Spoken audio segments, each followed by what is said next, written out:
जब तक इंसान का जिस्म जिंदा रहता है वो खाना मांगता रहता है। मौलाए कायनात फरमाते हैं उसी तरह से जब तक दिल जिंदा रहता है वो जिक्र की तलब करता रहता है। दाता लाहौरी ने लिखा है कि दिल को जो बीमारी लगती है वो इतनी खराब बीमारी है कि जब एक गुनाह करते करते जब दिल बिल्कुल स्याह हो जाता है तो वो मर जाता है इंसान। अब उसको कभी अल्लाह के जिक्र की तलब नहीं होती। आप यकीन जाने कि अल्लाह का आप अगर जिक्र करेंगे तो इस जिक्र से आपकी वो सारे मसले भी हल हो जाएंगे जो कि पेंडिंग में हैं, और वो मसले भी आपके हल होते नजर आएंगे जो आपके मुस्तकबिल में होने वाले हैं। बल्कि मेरे हुजूर फरमाते हैं कि क़यामत के दिन एक बंदे को अल्लाह बख्शेगा तो अर्ज करेगा मालिक तू मुझको क्यों बख्श रहा है, मैंने कभी जिंदगी में अपने तेरा कहना तो नहीं माना था, तो तू मुझे मुझ पे क्यों अपनी बख्शिश की तूने मुझ पे फजल किया, मुझ पे मेहरबानी की और अपने फजल से मेरी मगफिरत की, तो मुझे तो याद नहीं आता कभी मैंने तेरा कहना माना हो। तो अल्लाह फरमाएगा ओ मेरे बंदे तू भूल गया मगर तेरा रब भूलने से पाक है।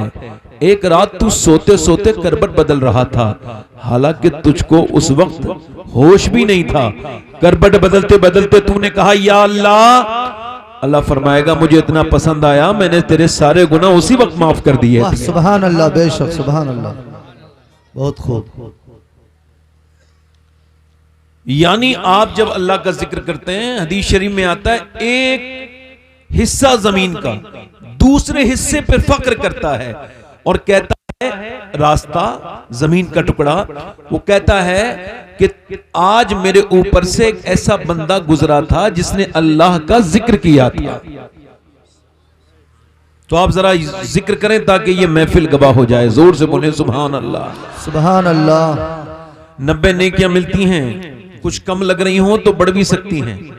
मैं दुआ करूंगा कि अल्लाह आपको मक्का दिखा दे तो फिर मक्के में एक नेकी 1 लाख के बराबर हो जाती है। आमीन आमीन, सुभान अल्लाह, माशाअल्लाह। अल्लाह आप सबको सलामत रखे। मुझसे पहले आपने आजम साहब रामपुरी को समात किया, उसके बाद आपने उससे पहले मौलाना रिजवान को और अब मुफ्ती साहब किबला को। मुझसे 2-3 शेर पढ़ने की फरमाइश की गई है, अगर आप इजाजत दें तो मैं पढ़ दूं फिर अपनी तकरीर करूंगा। अता हो इजाजत है आपकी? जी जी। थोड़ा सा मैं रेपो बेल्ट ठीक कर रहा हूँ, थोड़ा सा मैं आपसे थोड़ा बेतकल्लुफ हो रहा हूँ ताकि थोड़ी देर आपके सामने बात कर लूँ, चूंकि रात ज्यादा हो गई है और आपको भी नींद ही आ रही है। ये हाथ पैर जो है ना आपके ऊपर उठ गए, आपने सोना नहीं है। आपको ये सोचना है रोज मैं सोता था उसूल के लिए, मगर आज जागूंगा मैं अपने नबी के और अपने रसूल के लिए। जी जी, बेशक, सुभान अल्लाह, सुभान अल्लाह। आप आए नहीं हैं, आपको हुजूर ने बुलाया, मेरी बहनें भी आई नहीं है, हुजूर ने बुलाया है। यहाँ की महफिल एक अगर बात आपने सुन के अमल कर ली तो खैर ही खैर है ना। अल्लाह ताला बरकत दे। मैं अल्लाह का शुक्र है कि 2 दिन के बाद मदीना शरीफ जा रहा हूँ। सुभान अल्लाह। मैं अल्लाह का शुक्र है कि मदीना शरीफ 1 साल में 2-2 बार चला जाता हूँ और इसमें कोई ख़ास बात नहीं। एक तो मेरी नीयत मदीने जाने की है और दूसरी मैं पैसे से ज़्यादा मोहब्बत नहीं करता। नहीं समझे बात? कुछ लोग कहते हैं मदीने से बुलावा आएगा तो मदीने, अच्छा तो कचहरी से बुलावा आ रहा है, वहाँ से खूब रजिस्ट्रियाँ हो रही हैं और मदीने से बुलावा नहीं आ रहा है। जब जाना फ़र्ज है, एक मौलाना साहब तकरीर कर रहे थे, मैं उनको देखा, वो कह रहे थे एक आदमी ने मुझे तकरीर सुन के उम्रे का टिकट दे दिया, मैं पीछे बैठा था।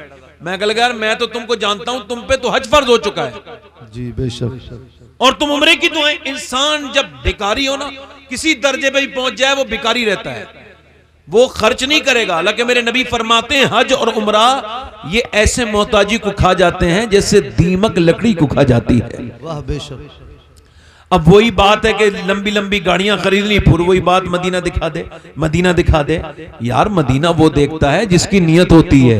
याद रखें, नियत सच्ची कीजिए, इंशाअल्लाह बुलावा जरूर आएगा। इंशाअल्लाह, है ना? इंशाअल्लाह। हाँ, तो जिन पे हज फर्ज हो चुका है ये ना समझे कि बूढ़े हो गए बच्चों की शादी हो जाए। ये कौन सा अकीदा है भाई, बच्चों की शादी हो जाए? आपका अकीदा ये हज कर लेंगे तो हज करेंगे तो बच्चों की शादी नहीं होगी, क्या अकीदा है आपका? आप क्या सोचते हैं आप मर जाएंगे तो बच्चों की शादी नहीं होगी? और आपने ये सोच कैसे लिया कि आप मक्के में मर जाएंगे या मदीने में? और यार सब नहीं मरते, जिस पे अल्लाह की मेहरबानी होती है वो मदीने में मरता है। वाह वाह सुभान अल्लाह, बेशक सुभान अल्लाह। आप ये समझ रहे हैं कि आपके बच्चे अकेले रह जाएंगे? आपने क्या समझ लिया अपने आप को? वही तो बात है, बड़ी उल्टे सीधे जो है ना बातें दिमाग में रखे पड़े हैं। कुछ लोग अपनी औलाद को पालते हैं और कहते हैं ये बुढ़ापे मेरे काम आएगी। ले तो ये बता, जवानी का अल्लाह तेरा अल्लाह है तो बुढ़ापे का खुदा कौन है? ऐसी उम्मीदें ना बांधो जो जिल्लत की तरफ चले जाओ। वासिफ अली वासिफ फरमाते हैं, जो ये कहता है कि पैसा इकट्ठा करो, परेशानी होगी तो काम आएगा, तो अल्लाह उसको परेशानी देता है और कहता है ले तूने तैयारी कर ली थी, ये परेशानी भी ले ली। अपनी नियतें ठीक करें। पढ़ दूं 2-3 शेर? दोनों हाथ उठा के बोलो जरा, लब्बैक या रसूल अल्लाह, लब्बैक या रसूल अल्लाह। न जाने किसने मेरी ये नाज शरीफ कहीं पढ़ी होगी, मैंने आज मेरा हाशिम भाई कोई ख्याल नहीं था पढ़ने का, आप लोग माजरत चाहता हूँ, आप लोगों के पास ये कलाम होगा तो किसी ने सुन ली होगी तो सुना है तो पढ़ दूं? जी अता हो। मैं अल्हम्दुलिल्लाह इस नात को मदीने में शरीफ में बहुत बार पढ़ चुका हूँ। जी सुभान अल्लाह। क्या बताऊं कि क्या मदीना है। वाह सुभान अल्लाह, बहुत खूब बहुत खूब, माशाअल्लाह, बहुत खूब बहुत खूब। क्या बताऊं कि क्या मदीना है, क्या बताऊं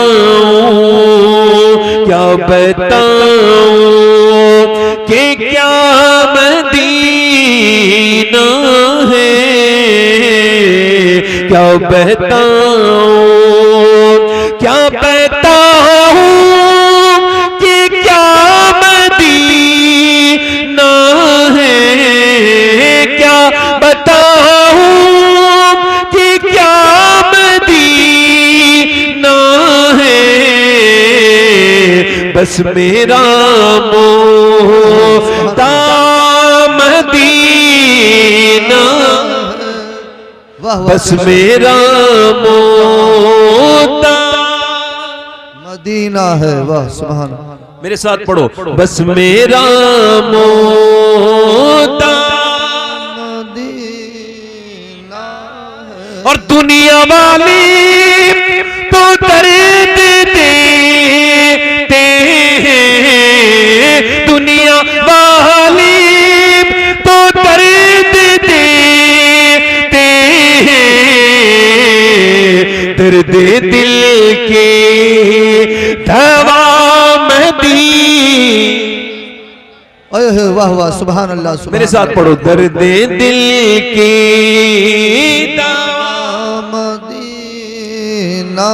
आप इतना पैसा दोगे तो मैं ज्यादा खुश नहीं होऊंगा, साथ में पढ़ोगे तो ज्यादा खुश होऊंगा। जोर से पढ़ो, बस मेरा मोहता मदीना है। क्या बताऊं कि क्या मदीना है, क्या बताऊं।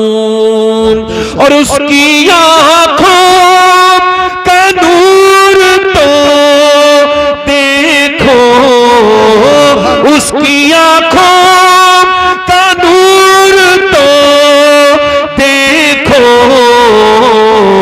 जिसका देखा हुआ मदीना, जिसका देखा हुआ मदीना है। क्या बताऊं, पूरा मजमा पढ़े, क्या बताऊं।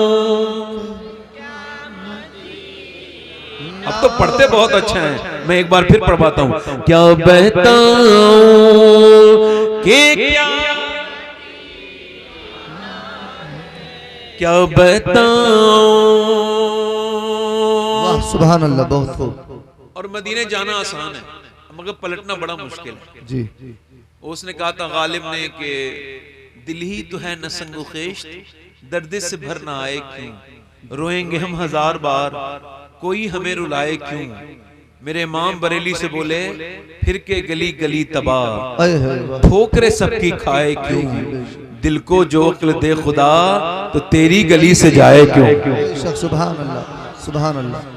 मैंने अपनी आंखों से मदीना देखा तो एक ही अंदाजा किया है कि मदीना जन्नत है, मगर जन्नतियों के लिए जन्नत है, जी बेशक, सबके लिए जन्नत नहीं है, वो जो तस्वीरें खींचते हैं, फोटो बनाते हैं, उनके लिए जन्नत नहीं है। शर्म आनी चाहिए लोगों को।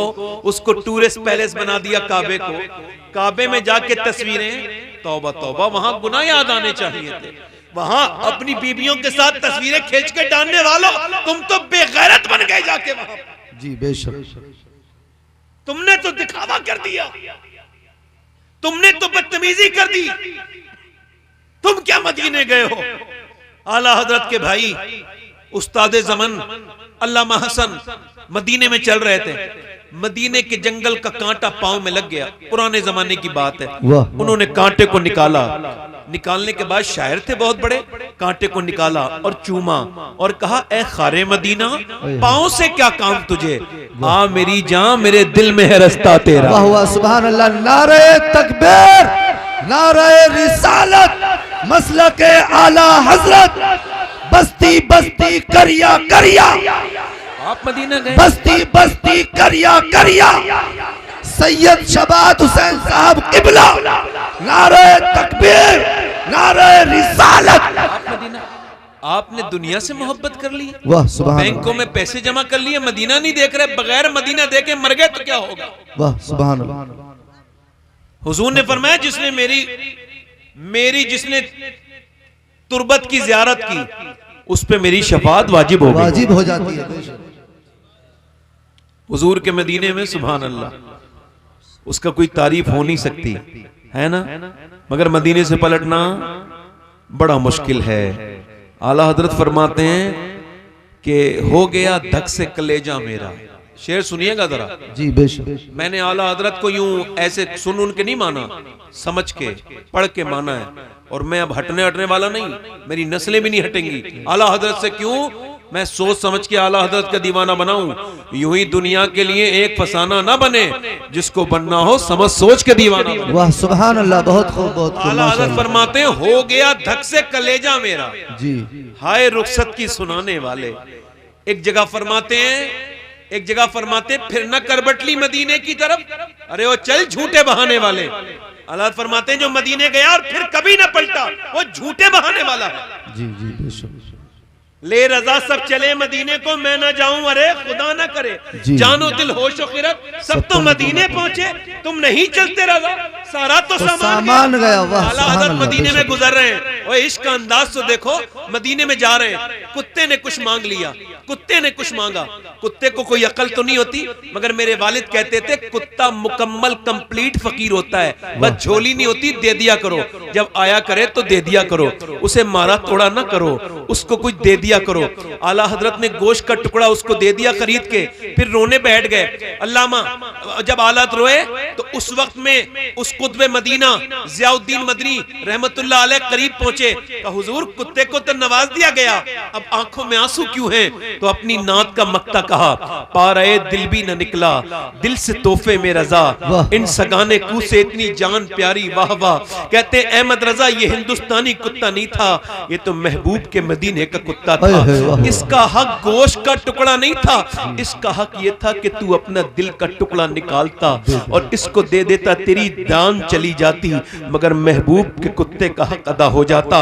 एक जगह फरमाते हैं, खौफ है समय खराशी सगे तैबा का, वरना क्या याद नहीं नालो फुगा हमको। फरमाते हैं, मुझे रोना तो आता है, मेरा दिल बहुत दुखाते हैं लोग, दिल करता है कि जब मदीने जाऊं तो खूब दहाड़े मार मार के रोऊं, मगर मैं आंसुओं से रोता हूं, मैं कभी जबान से नहीं रोता। कहा क्यों? कहा इस वजह से कहीं मेरी आवाज से मदीने के कुत्तों के कानों को तकलीफ ना हो जाए। वाह बेशक, बहुत खूब। मदीने जाओ तो बस हुजूर की बारगाह में जाना।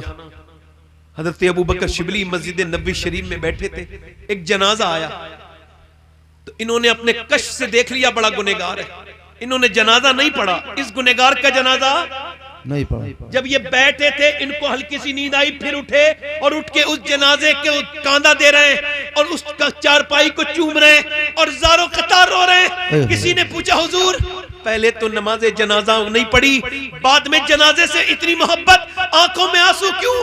कहने लगे अभी मेरी आंख लग गई तो हुजूर ख्वाब में आए। पर मैंने, हुजूर ने पूछा तूने नमाज़े जनाजा क्यों नहीं पढ़ी? मैंने अर्ज़ की हुजूर गुनहगार था, बदकार था। मेरे नबी ने फरमाया तूने गुनहगार देख लिया, ये नहीं देखा आया कहां था, आया किस सरकार में था, आया किस रहमत आलम के दरवाजे था। जब उसकी नमाज़े जनाजा पढ़ लेता अल्लाह ने उसकी बख्शी। नारे तकबीर, नारे रिसालत, बस्ती बस्ती करिया करिया, सैयद सबाद हुसैन साहब किबला। मेरा इमाम कहता है मुजरिम बुलाए आए हैं, वाह वाह बेशक, जाऊ का है गवाह। मदीने जाओ तो मेरे जैसे किसी गुलाम को साथ लेके जाओ, वाह वाह, ताकि तुमको दिखाए मदीना क्या है। तुमने तो पैसे के जोर में जाकर के मदीने में भी बदतमीजियां की, तुमको क्या पता मदीना। कभी खाने में लग गए, कभी बाजारों में चले गए, तुमने मदीना ही नहीं देखा। मेरा इमाम कहता है मुजरिम बुलाए आए हैं, जाऊ का है गवाह। फिर रद्द हो कभी ये शान करीमों के घर की है सरकार, हम गवारों में तर्ज़े अदब कहां, हमको तो बस तमीज यही भीख भर की है। और मांगेंगे मांगे जाएंगे, मुंह मांगी पाएंगे, सरकार में न ला है न हाजत अगर की है। आज तक मदीने से कोई आने वाला ये कहता हुआ नहीं लौटा कि आमना के लाल के दर पे मांगा था अल्लाह ने दिया नहीं।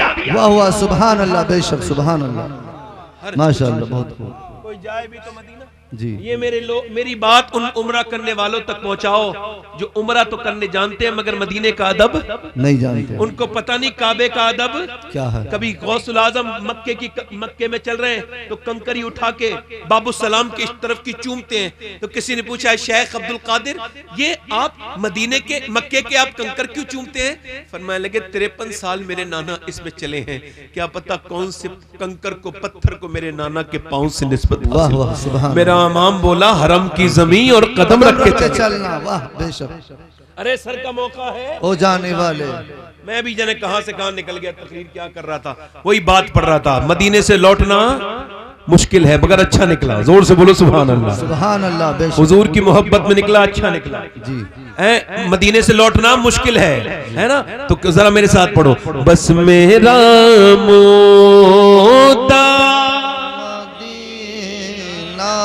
और उठ के जाऊं कहां मदीने से, उठ के जाऊं कहां मदीने से,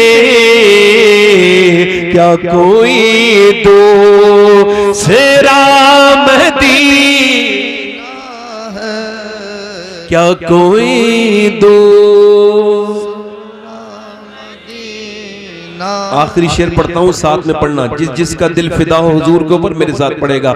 दिल फिदा है मदीने वाले पर, दिल फिदा है मदीने वाले, मेरा दिल फिदा है मदीने वाले पर,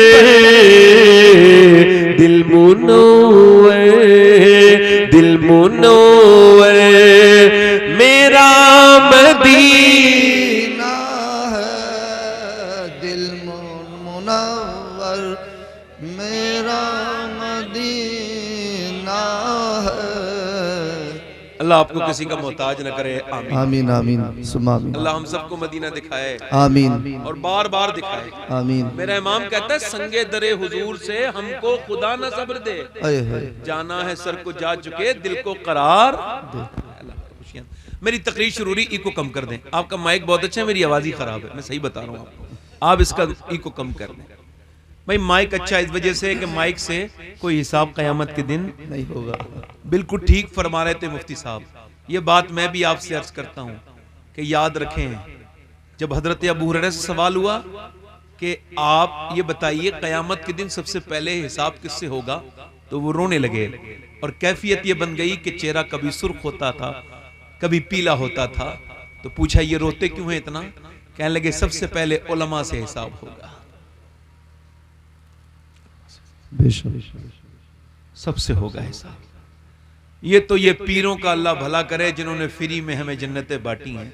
मुझे तो उनकी खुद की जन्नत पे भी शक है, बुरा ना मानिएगा जी बेशक, माफ कीजिएगा, मुझे मादरत के साथ अर्ज कर रहा हूं, चूंकि हमारे मशाइख ने, हमके बुजुर्गों ने ये सिखाया।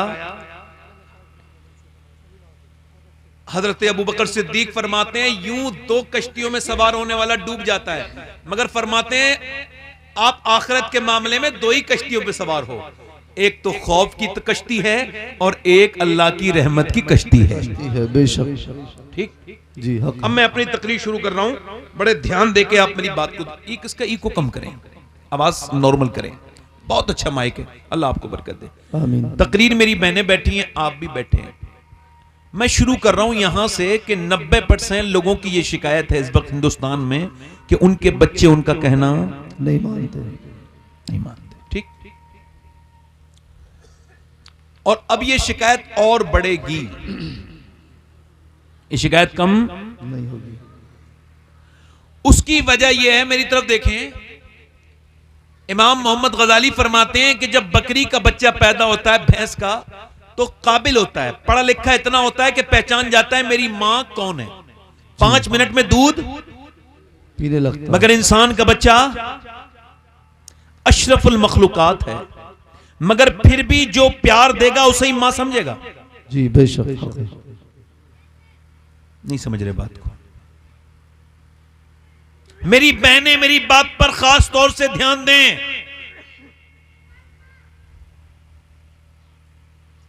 चंडीगढ़ यूनिवर्सिटी में अभी एक वीडियो वायरल हुआ पुलिस के जरिए, पुलिस ने खुफिया रिकॉर्डिंग की थी।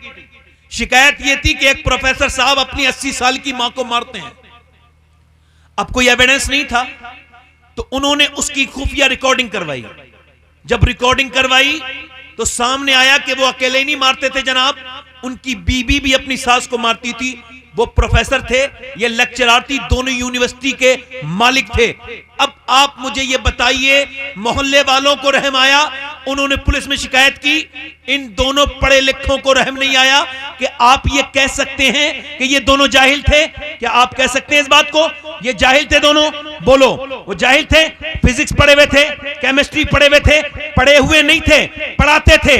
उसकी बीबी लेक्चरर थी, शौहर उसका जो प्रोफेसर था वो सारी चीजें जानता था। मगर आप मुझे बताएं आखिर बात क्या है कि उसने अपनी मां को मारा? तो इसका एक ही जवाब है कि दुनिया की सारी यूनिवर्सिटियां फिजिक्स और केमिस्ट्री मैथमेटिक्स पढ़ाती हैं, मगर मां बाप का एहतराम सिर्फ मेरे नबी का दीन पढ़ाता है और मदरसा पढ़ाता है। वाह वाह, सुभान अल्लाह, नारे तकबीर, नारे रिसालत, मसलक आला हजरत सैयद शबाद हुसैन साहब किबला। इंजीनियर साहब ने अम्मी को निकाला, डॉक्टर ने निकाला, कभी भी किसी हाफिज जी ने नहीं निकाला। वाह वाह, किसी कारी साहब ने नहीं निकाला, बेशक किसी मौलाना साहब ने नहीं निकाला। और इसमें क्या वजह है? इसकी एक ही वजह है। इमाम मोहम्मद गजाली फरमाते हैं कि जब बच्चा गोद में आ जाए, तवज्जो करना, मेरी बात गौर करना, मैं खास तौर से बच्चों की ऊपर बात कर रहा हूं, बहनों से बात कर रहा हूं। मेरी बेटियां, जितनी मेरी बहनें बैठी हैं, मैं इन सब का खादिम हूं, इनका नौकर हूं। अगर ये थोड़ी सी मुझ पर मेहरबानी करके मेरी तकरीर पे ध्यान दे लेंगी तो बहुत कुछ तब्दीली आ सकती है, अगर मेरी बहनें चाहें। इमाम गजाली फरमाते हैं जब बच्चा गोद में आए, आप देखें कोई मौलाना अपनी मां का गुस्ताख नहीं मिलेगा। 90% नहीं, 99% माँ बाप के फरमाबरदार होते हैं। क्यों? जब बच्चा गोद में आए, बोलना शुरू करे हल्के हल्के, तो इमाम गजाली कहते हैं गोद में लेना और तजर्बा करना, उससे कहना अल्लाह अल्लाह अल्लाह अल्लाह। अब आप कह रहे हैं अल्लाह अल्लाह अल्लाह अल्लाह अल्लाह अल्लाह अल्लाह, बच्चा जवाब दे रहा है अब्बा अब्बा अब्बा, आप कह रहे हैं अल्लाह, वो कह रहे हैं अब्बा। इमाम गजाली कहते हैं वो कहता नहीं, उससे अल्लाह कहलवाता है। देख, तूने से मेरा नाम सिखाया है, मैंने इसे तेरा नाम सिखा दिया। सुभान अल्लाह, सुभान अल्लाह, बहुत खूब, बहुत खूब, माशाअल्लाह जी। अभी एक बच्चा पागल हो गया, ये मेरी बहनें सुन लें, और ये खास तौर से तकरीर है उन औरतों के लिए जो एकदम बात बात पे अपने बच्चों को मोबाइल देती हैं। ध्यान से सुनें, ध्यान से सुन लें। अब ये कोई तकरीर नहीं हो रही है, मशवरा दिया जा रहा है। इस पर रिसर्च हो चुकी है। जैसे डेंगू एक बीमारी थी, उसका इलाज बन गया, जैसे कोरोना एक बीमारी थी तो उसका इलाज बन गया, ऐसे ही मिसाल के तौर पर ये मोबाइल है मेरा, ये मोबाइल मैं दिखा नहीं रहा हूं, किसी दूसरे का भी दिखा सकता हूं, कोई ऐसा नहीं कि मैं मोबाइल का अपना शो कर रहा हूं, ऐसे करके दिखा रहा हूं। कोई भी मोबाइल है A to Z, इसका मैं मालिक हूं, इसका मैं मालिक हूं नहीं। अब थोड़ी देर के बाद मैं ऐसा हो जाए ये मोबाइल के बगैर मुझे चैन ही ना हो, ये मोबाइल के बगैर मुझे सुकून ना पड़े, मैं इसको हर वक्त देखता रहूं, 8 घंटे देखूं, 9 घंटे देखूं और मेरा स्क्रीन टाइम और बढ़ जाए, तो अब प्रॉपर मैं इसका मालिक नहीं हुआ, ये मेरा मालिक हो गया और अब ये एक बीमारी है। जी जी बेशक हक है। यूरोप में बकायदा अलग वार्ड बन गए मोबाइल के बीमारों के, और हम इसको अभी तक मजाक समझ रहे हैं। हम समझ रहे हैं कंज्यूम करनी है अपनी 2GB 3GB।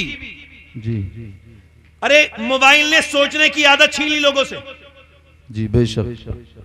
सोचने की कोई सोचता है अब? क्यों? चुके उसके पास ये खिलौना। थोड़ा सा भाई इसका गूंज और कम करें, गूंज बड़ा अच्छा माइक है माशाल्लाह, गूंज कम करें। इधर मेरी तरफ देखें, जी मेरी तरफ देखें। अब आप मोबाइल लगातार देख रहे हैं। अब एक बच्चा है कर्नाटक में, एक बच्चा पागल हो गया, उसको न्यूरो सर्जन के पास लेके गए, साइकेट्रिक के पास लेके गए, तो उसने जब उसका चेकअप किया, उसका दिमाग खराब हो चुका था, वो तवाजुन खो बैठा था। बच्चा था 6 साल का, बड़ा खूबसूरत बच्चा, मगर वो रोता था। उससे पूछा डॉक्टर ने तेरी मां कहां है? कहने लगा मोबाइल के अंदर है। तेरे बाप कहां है? मोबाइल के अंदर है। मां रो रही है, हाय मेरा बेटा, मेरे प्यारे बेटे, मैं तेरी मां हूं। कह रहा नहीं नहीं, तू मेरी मां नहीं है, याद रखना कहीं तुम्हारे बच्चे की जिंदगी में ऐसा ना हो जाए, तू मेरी मां नहीं है, मेरी मां मोबाइल के अंदर है। बच्चा कह रहा है नहीं नहीं। बाप कह रहा है मैं तेरा बाप हूं। कहा नहीं, तुम कौन हो? मेरा बाप तो मोबाइल के अंदर है। बच्चों में, ये दिल्ली में एक स्कूल में रिसर्च हुआ, बच्चों से पूछा गया क्या बनना चाहते हो, तो 51वां बच्चा बोला मैं मोबाइल फोन बनना चाहता हूं। मास्टर ने पूछा क्यों? रो के बोला ना अम्मी ध्यान देती हैं ना अब्बा ध्यान देते हैं, पूरे दिन मोबाइल में लगे रहते हैं, मुझसे कोई बात नहीं करता, मैं बड़े होके मोबाइल बन जाऊंगा तो कम से कम अब्बा मुझे वक्त तो देंगे, मुझसे बात तो करेंगे। घर में आया, फेसबुक का गुलाम, फेसबुक चलाने लगा।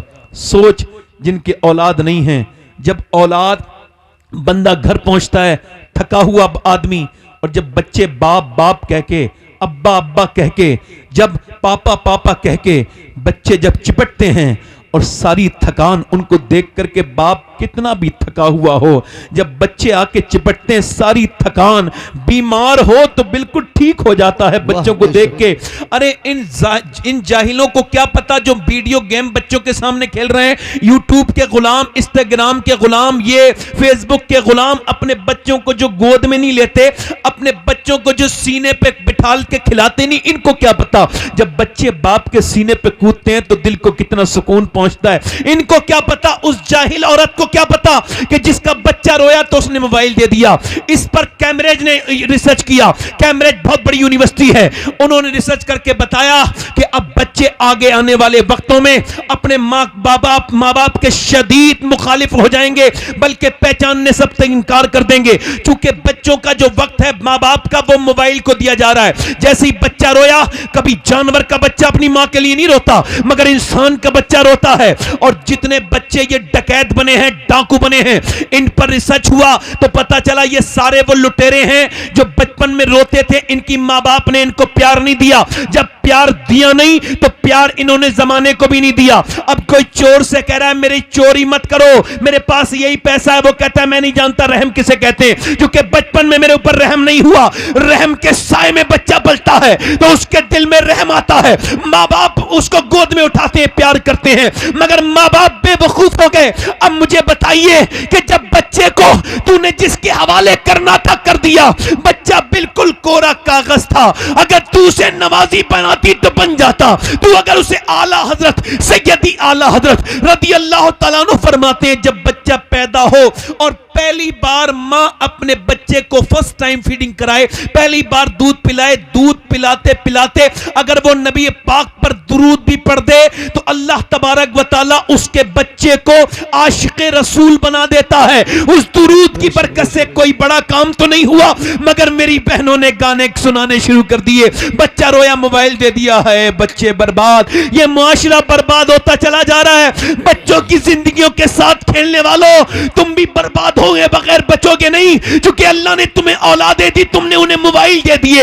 याद रखो, सैयदा उम्मे सलमा फरमाती है, उम्मुल मोमिनीन, के मदीने में औरतें अपने अपने बच्चों को अरबी की लोरियां सुनाती थी। हमने देखा था मदीने की और औरतें अपने बच्चों को लोरियां सुनाती थी, मगर मदीने में एक ऐसी भी औरत थी, एक ऐसी भी अजीमुशान खातून थी, जिसने अपने बच्चों को कभी लोरी नहीं सुनाई। जब भी सुनाया, कुरान सुनाया। वो चक्की चलाती थी, कुरान सुनाती थी। वो झाड़ू लगाती थी, कुरान सुनाती थी। वो रोटियां बनाते बनाते कुरान सुनाती थी। जो अपने बच्चे को सुलाती थी, बेटों को, तो कुरान सुना सुना के सुलाती थी। और जब उसका बच्चा बड़ा हुआ तो उसने करबला के मैदान में जाकर अपने सर कटने के बाद नेज़े पे चढ़ के कुरान पढ़ के ऐलान कर दिया, अगर मां बचपन में कुरान सुनाए तो बेटा शहीद हो जाता है, मगर कुरान नहीं भूलता, कुरान पढ़ता है। नारे तकबीर, नारे रिसालत, इश्को मोहब्बत, इश्को मोहब्बत, बस्ती बस्ती करिया करिया, नारे तकबीर, नारे रिसालत, मसलके आला हजरत। सुभान अल्लाह। माशाअल्लाह। ये तकरीर नहीं हो रही है, ना ना तकरीर नहीं है, ये मशवरा है जी। मशवरा है। तुम्हारे बच्चों के हाथ में मोबाइल है, छोटे छोटे, छीन लो। थोड़ी देर रोएंगे, एक दिन रोएंगे, 2 दिन, उनके सामने जब तुम नहीं चलाओगे, यही शिकायत लेके आते हैं लोग मुझसे, सैयद साहब दुआ कर दे, मेरा बच्चा मोबाइल नहीं छोड़ता। मैं क्या लगा, भाई साहब बच्चा कैसे छोड़ेगा? उसने अब्बा के हाथ में भी देखा, अम्मी के हाथ में भी देखा, चचा के हाथ में भी देखा, खाला ने भी मोबाइल दिया। है अफसोस, बच्चा किससे दीन ले, सबने तो मोबाइल ही दिया। जी बेशक। कोई तो दे देता। इमाम मोहम्मद गजाली फरमाते हैं कि जिसका दिल जितना साफ होता है वो उतना ही कुरान पढ़ता है। जी बेशक। आज पूछना चाहता हूं, जो कुरान पढ़े लिखे लोग हैं, आखिर बात क्या है कि फेसबुक तो 2 घंटे देखने में घबराहट नहीं होती, और कुरान का सिपारा 25-30 मिनट में अगर हाफिज है बंदा खत्म कर देगा। क्या बात है जो तौफीक नहीं होती, क्या बात है। मुझे तो ये दौर सख्त लगता है मेरे भाइयों, बहुत सख्त लगता है। बिल्कुल सही बता रहा हूं। हजरत इमाम हसन बसरी का मुरीद था, ध्यान से सुनना मेरे नौजवानों, इधर देखो। वो बेहतरीन टनाटन मजबूत हाफिज था पूरे बसरा का। एक दिन आके बोला, हुजूर मैं बर्बाद हो गया। पूछा क्यों, क्या बात है? कहने लगे, हुजूर कल से मुझे कुरान की एक आयत भी याद नहीं, मैं बिल्कुल पढ़ नहीं सकता, पूरा कुरान भूल गया। तो कैसे? एक लड़की का पीछा कर रहा था, उसने मुझे पलट के देखा, का शर्म नहीं आती, मुसलमान हाफिज कुरान और एक लड़की का जीना चलना मुश्किल करता है। कहते हैं उसके अल्फाज मेरे सीने पे जब गए तो ऐसे लगे जैसे नश्तर चुभता है, मुझे पसीने आ गए। और हुजूर उसके बाद से लेकर मैं कुरान पढ़ना चाह रहा हूं, मगर कुरान पढ़ नहीं पा रहा हूं। मेरा अल्लाह मुझसे नाराज हुआ, मेरे सीने से कुरान निकल गया। अभी तो कुरान निकला है, कहीं मेरा ईमान न निकल जाए हुजूर। वाह वाह। इसका मतलब आंखें बर्बाद, आंखें गंदी, आंखों में कुछ नहीं बचा। नौजवानों, हया नहीं बची, हम सब बर्बादी की तरफ जा रहे हैं। इस मोबाइल ने और इस बेहयाई ने, इस माशरे ने हमको बर्बाद कर दिया। एक बात सुनो, थोड़ी देर और बोलूं या खत्म कर दूं? बोलो, दिल लग रहा है आप लोगों का? नहीं लग रहा है? जी जी दिल लग रहा है जी। इंशाल्लाह मैं कोई फालतू बात तो करूंगा ही नहीं। आपको दिल लग रहा हो तो थोड़ी देर और बोलूं। जी जी बताओ। मेरी तरफ गौर करो। मां चाहे तो बच्चा तब्दील। अब देखो, इधर देखो, दिल्ली में मां बाप में मशवरा हो गया। किस में बोलो? दिल्ली में। कि बेटे को अल्लाह उसके रसूल का आशिक बनाना। तो मां ने कहा मैं तरकीब बताती हूं। का क्या? का मैं बताती हूं तरकीब। ए भाई कहां चले? बैठ जाओ, हम आप ही के लिए आए हैं भाई, थोड़ी देर और सुन लो, बैठ लो 2 मिनट, थोड़ी परेशानी तो होगी, बैठ जाओ। असल में देखो भैया, अगर आपको लग रहा हो तो मैं तो अपनी तकरीर कर चुका, आप कहो तो खत्म कर दूं, कहो तो थोड़ी देर और बोलूं। नहीं बोलिए। हालांकि ऐसे इन मानों में तो मेरी तकरीर अभी शुरू हुई है, आधा पौन घंटे और भी कर सकता हूं तकरीर, अगर आप कहें तो बोलूं। मगर जो बात कर रहा हूं उस पर ध्यान दो। उठो बैठोगे तो ठीक नहीं है, मेरा हक जाया करोगे। देखो, परेशानी थोड़ी सी उठा लो, परेशानी के बाद ही आसानी है जी। है ना? थोड़ा बैठ जाओ, अब ऐसा तो है नहीं कि आप अगर थके हुए हो तो मैं तो अपनी बात भी नहीं बता सकता, क्योंकि मैं तो ये मानता हूं और बात हकीकत भी यही है, बेहतरीन कदरदान अल्लाह है, अपनी सारी बातें अल्लाह को बतानी चाहिए। मेरे गौसुल आजम फरमाते हैं सबको हाल बताओगे तो बेहाल हो जाओगे, हाल उसे बताओ जो हाल बदल सकता है। जरा जोर से तो बोलो सुभान अल्लाह, सुभान अल्लाह। बेशक सबको हाल बता दिया, उसको ना बताया। अब सुनो, तवज्जो है, मेरी बात समझ आ रही है आपके? जी जी। अब माँ बाप ने मशवरा किया तो माँ बोली मेरे पास तरकीब है। कहा क्या? अब बस मैं बताती हूं। उसने अपने बेटे से कहा, बेटा तब 5-6 साल का, कहा बेटे नमाज पढ़ो, रोटी भूख लग रही है अम्मा, नमाज पढ़ो अल्लाह रोटी देगा। नमाज पढ़ी, नमाज पढ़ के बोले जाओ अंदर देखो अल्लाह ने भेज दी होगी रोटी। अंदर गया तो देखा तो बिस्तर के पास एक गर्म रोटी थी, माँ ने पका के चुपके से रख दी थी और बेटे ने उसको खा लिया। अच्छा जब खा लिया तो उसके बाद ऐसी चलता रहा, बेटे की नमाज की आदत पड़ गई। वो पहले मदरसे से आता, उसके बाद वजू करता, जरा जोर से तो बोलो सुभान अल्लाह, सुभान और उसके अल्लाह। बाद नमाज पढ़ता, नमाज पढ़ के अंदर जाता, रोटी उठा के खा लेता। एक दिन बेचारी माँ कहीं चली गई किसी के मरने में या किसी जरूरी काम से, वापस ना आ पाई तो वहीं से रोना शुरू कर दिया, मालिक मेरे बेटे को रोटी नहीं मिलेगी। तो फिर उसका दिल टूट जाएगा और वो समझेगा आज तूने उसको रोटी नहीं दी, हालांकि मैं झूठी हूं, सारी खताकार मैं हूं, मेरे बेटे पर करम करना, मैंने सब कुछ तेरे लिए किया था कि तेरी मोहब्बत उसके दिल में बैठ जाए। मैं कमजोर औरत हूं, आज पहुंच न सकी, मुझे माफ कर देना मेरे मालिक। अल्लाह का फजलो करम हुआ, जब घर पहुंची तो बेटा सो रहा था। उठाया, मेरे लाल उठ जा, रोटी अंदर रखी है खा ले। बेटे ने आंख खोली और बोला अम्मा अब आप आई हो, मैंने तो नमाज भी पढ़ ली और रोटी भी खा ली। कहा रोटी कहां मिली? कहा वहीं मिली, मगर आज जितना मजा रोटी खाने में आया अम्मा, इतना मजा आज तक किसी रोटी में खाने नहीं आया। आज तुमने कैसे रोटी बनाई थी अम्मा? आज तो रोटी खाते ही मुझ पे नींद तारी हो गई, इतनी मजे की रोटी मैंने कभी नहीं खाई। मां ने उसकी पेशानी को चूमा और उसके बाद सजदा शुक्र अदा किया और कहा ए मेरे रब तेरा शुक्र है तूने मां की लाज रख ली। सुनो, जब वो बच्चा बड़ा हुआ तो हिंदी में रोटी को कहते हैं काकी। वो बच्चा जब बड़ा हुआ उसका नाम कुतुबुद्दीन बख्तियार काकी बना। दुनिया के बादशाहों के नामो निशान दिल्ली से मिट गए, मगर जिसे मेरे रब ने बादशाह बनाया वो आज भी मेहरौली में बादशाह बन के लेटा। नारे तकबीर, नारे रिसालत, मसलके आला हजरत, नारे तकबीर, नारे रिसालत। सुभान अल्लाह, माशाअल्लाह, बहुत खूब, बहुत खूब, माशाअल्लाह। हमने देखा ही नहीं। इधर देखो बच्चे, मेरी तरफ ध्यान देना, मेरी बात सुनना, मैं आपको बता रहा हूं, मेरी तरफ देखना, मेरी तरफ देखना। एक औरत चाहे तो मर्द को बदल, जी जी कोई मैं फारसी में बात थोड़ी कह रहा हूं, जी। हमारे यहाँ तो बदल देती हैं औरतें, आप क्या नहीं बदलती? शादी होती मर्द नहीं बदल जाता? थोड़ी बहुत तो तब्दीली और आनी भी चाहिए, ऐसा नहीं कि आनी नहीं चाहिए, आनी चाहिए भाई। वो एक अलग बैकग्राउंड से आई है, उसकी भी कुछ बातें मानना जरूरी है जी। ऐसा नहीं उसकी हर जायज बात माने। उसने अपने माँ बाप को छोड़ा है, उसका ख्याल करें। जी।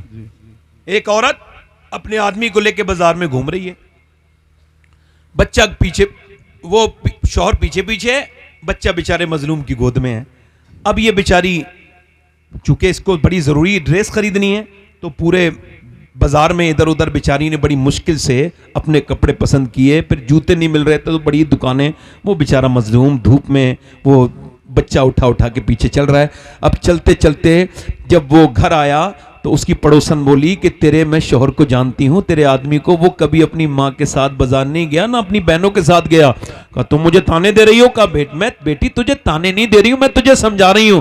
तू अगर चाहे तो इसे बाजार ले गई, तू अगर चाहे तो इसे मस्जिद भी भेज सकती है, नमाजी भी बना सकती है।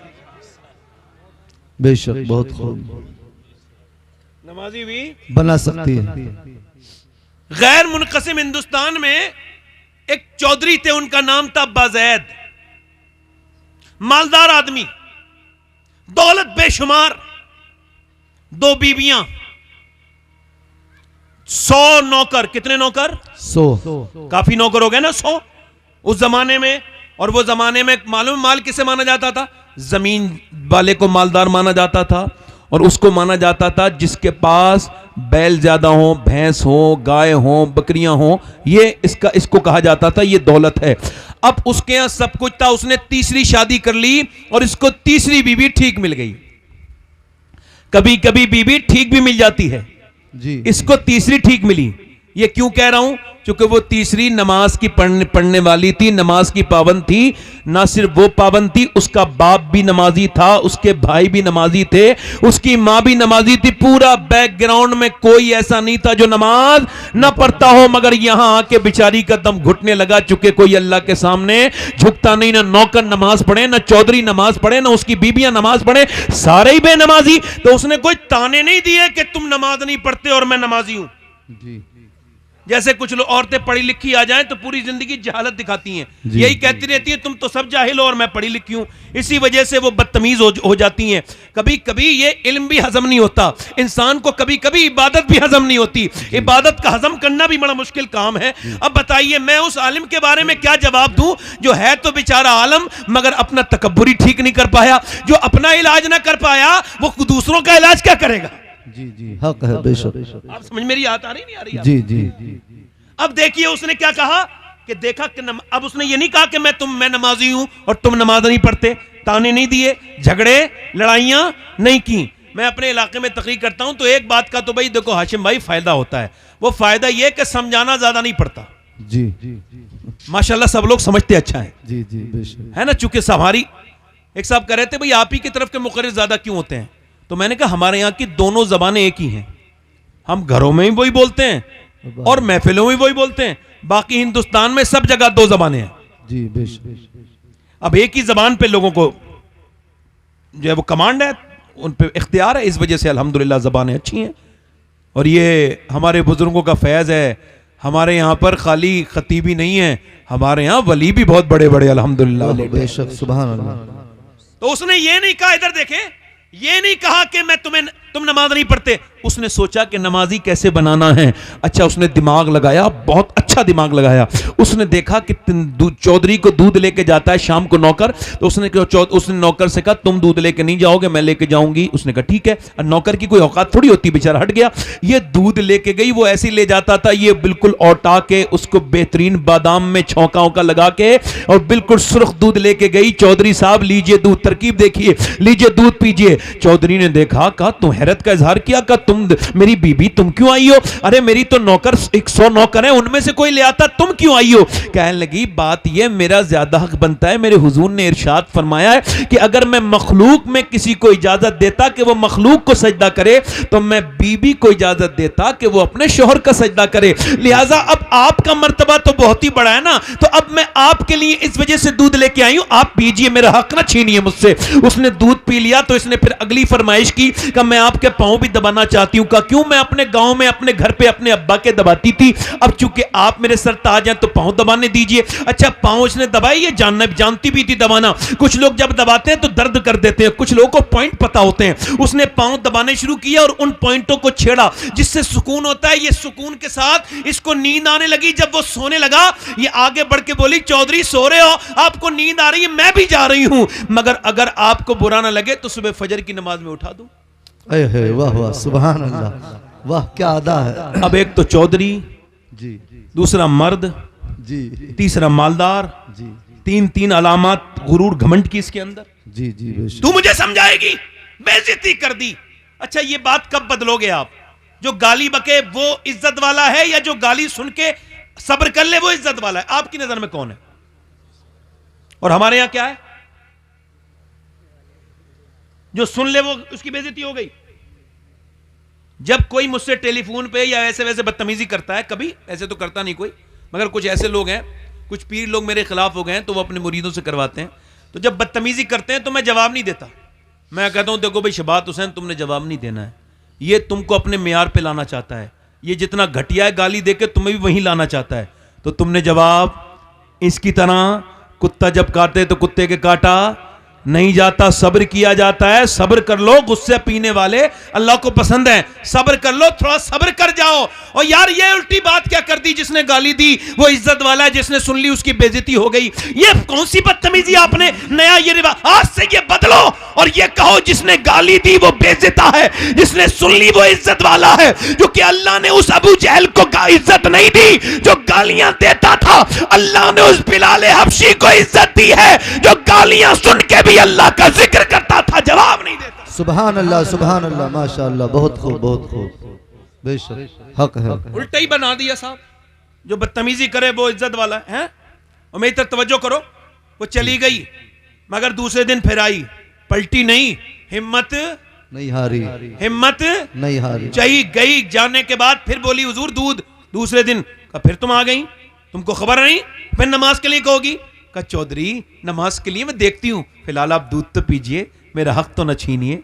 उसने इतने प्यार से बात की, उसने नजर नजर में ही ऐसे भले सुखन कहे, मैंने तो उसके पांव में सारा कलाम रख दिया।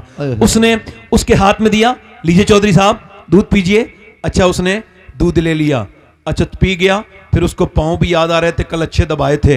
ये बैठ गई तो पांव दबाए तो इसने मना नहीं किया, दबाती रही। चौधरी मोटे ताजी थे, खर्राटे शुरू हुए। फिर आगे बढ़ के बोली चौधरी आपको नींद आ रही है, मैं भी जा रही हूं।